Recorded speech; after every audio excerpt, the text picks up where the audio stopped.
Përshëndetje të dashur teleshikues, po fillojmë lajmet në televizionin 4+. Policia rrugore në Lushnjë dhe në gjithë vendin po kryen më pak ndalime rutinë në rrugë. Monitorimi ka kaluar tek teknologjia me dron dhe mjete inteligjente. Në Lushnjë dhe në të gjithë vendin, prania e patrullave të policisë rrugore që ndalojnë drejtuesit e mjeteve për kontrolle rutinë po bëhet gjithnjë më e rrallë. Që nga muaji prill me urdhër të drejtorit të policisë së shtetit Skënder Hita, efektivët nuk do të ndalojnë më drejtuesit pa një arsye konkrete. Qasja e re synon që ndërhyrjet në terren të bazohen vetëm në shkelje të konstatuara apo në dyshime të forta, duke shmangur ndalimet e panevojshme dhe duke rritur efikasitetin e kontrolleve. Ndërkohë ministri Lama Llari thekson në rrjetet sociale se edhe pse mund të ketë më pak prani fizike të policisë në rrugë, monitorimi nuk mungon. Sipas tij, mjetet inteligjente dhe dronët janë të shpërndarë në të gjitha akset kombëtare dhe urbane, duke identifikuar çdo shkelje të rregullave të qarkullimit rrugor. Policia bën me dije se gjatë fundjavave do të ketë intensifikim të kontrolleve dhe bashkëpunim më të ngushtë me qytetarët për të garantuar rendin publik dhe sigurinë rrugore, sidomos në akset drejt zonave turistike dhe bregdetare, ku fluksi i automjeteve është më i lartë. Në këtë kuadër, strukturat e policisë rrugore janë pajisur me teknologji të avancuar, përfshirë shpejtësi macit dhe dronët, me qëllim parandalimin e aksidenteve dhe rritjen e sigurisë për të gjithë përdoruesit e rrugës.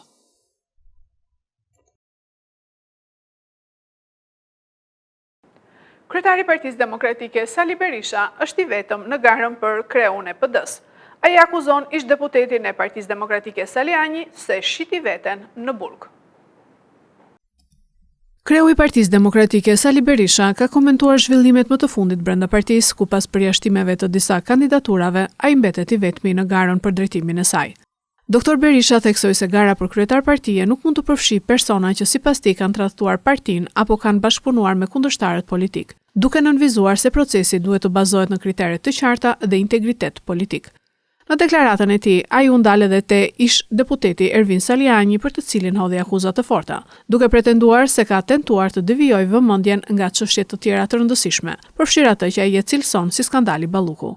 Në garën e këtë parti pranohen dhe do pranohen të çdo demokratë dhe demokrat që plotëson kriteret e përcaktuara rregullore për të marrë pjesë në këtë garë. Unë besoj se kjo është gara më e rëndësishme e partisë dhe kjo garë duhet të përfaqësojë antarësinë e partisë. Edi Rama s'mund ta marrë kurrë me kandidatura të vështira. Se Ervin Saliani e kam shpjeguar dhe shpjegoj edhe një herë 10 herë. U shpalli burgosur politik sepse ishte për kohën që qëndroi në burg, por në burg e shiti vetën. Tash nuk do të përsëris problemet e tij, se i kam thënë. Në burg, ai u birësue nga Plum Gjoka dhe Oltjon Bistri. Sa po doli, ai ishte në shoqëri të vazhdueshme të Erby Sagasit. Dhe për portalin që pyet, i them, pikërisht momentin kur lasi skandali Balluku, ky filloi xhiro për të ulur, për të sfumuar zhurmën, për të krijuar një vatër tjetër debati. Deklaratat vinë në një moment të rëndësishëm për opozitën, ndërsa proceset e brendshme dhe debatet politike vijojnë të jenë në fokus të skenës politike në Shqipëri. Shqipëria është e fundit në Evropë për aftësi digjitale sipas Eurostat. Pavarësisht aksesit pothuajse universal në internet, vetëm një pjesë e vogël e qytetarëve zotëron aftësi bazë digjitale. Sipas të dhënave më të fundit të Eurostat për digitalizimin në Evropë, Shqipëria renditet e fundit në kontinent për nivelin e aftësive bazë digjitale të popullsisë 16 deri 74 vjeç.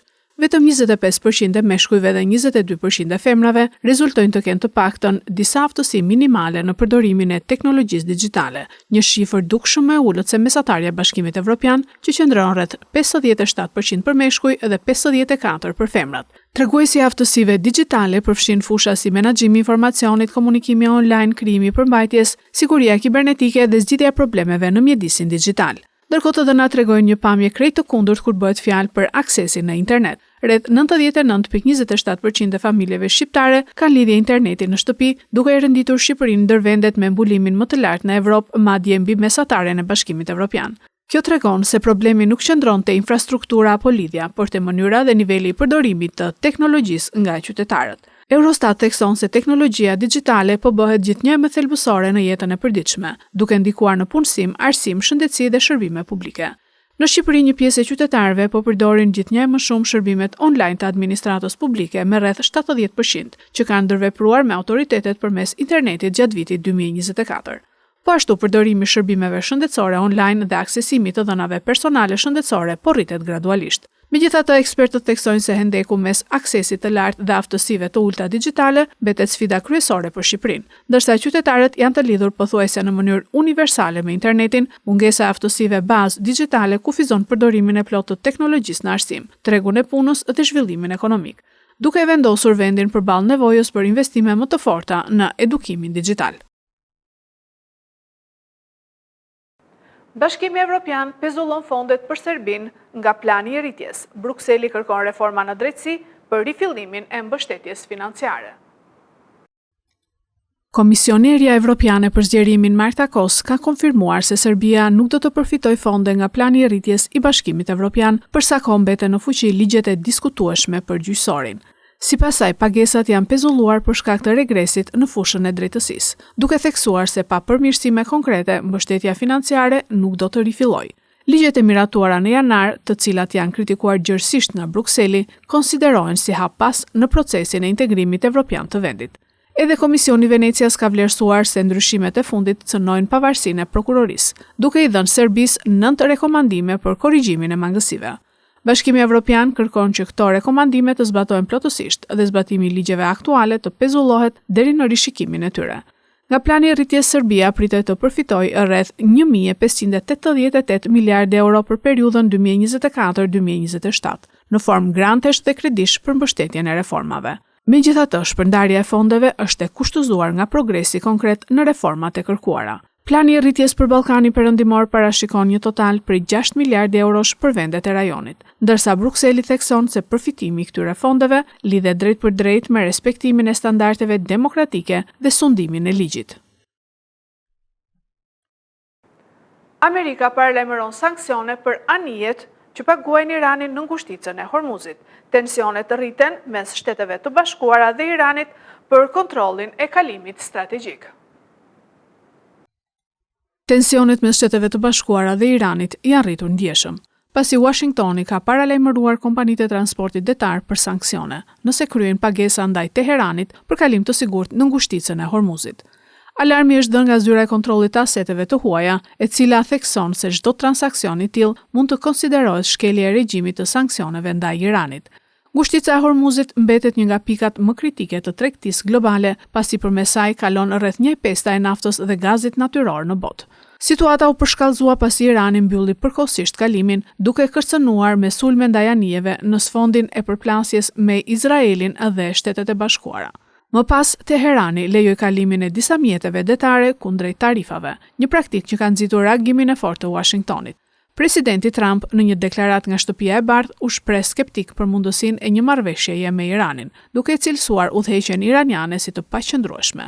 Ndërkohë, sipas agjencisë IRNA, Teherani ka paraqitur një plan përmes ndërmjetësve në Pakistan, një përpjekje për të zbutur tensionet dhe për t'i dhënë fund izolimit ndërkombëtar. Ministri i Jashtëm iranian ka informuar gjithashtu vendet e rajonit për këto iniciativa diplomatike. Situata mbetet e tensionuar, ndërsa komuniteti ndërkombëtar ndjek me shqetësim zhvillimet në një nga nyjet më të rëndësishme të tregtisë globale. Këto ishin lajmet tona për sot. Lajmet i gjeni dhe në internet në website-in 4plusmedia.tv. Fundjavë të këndshme.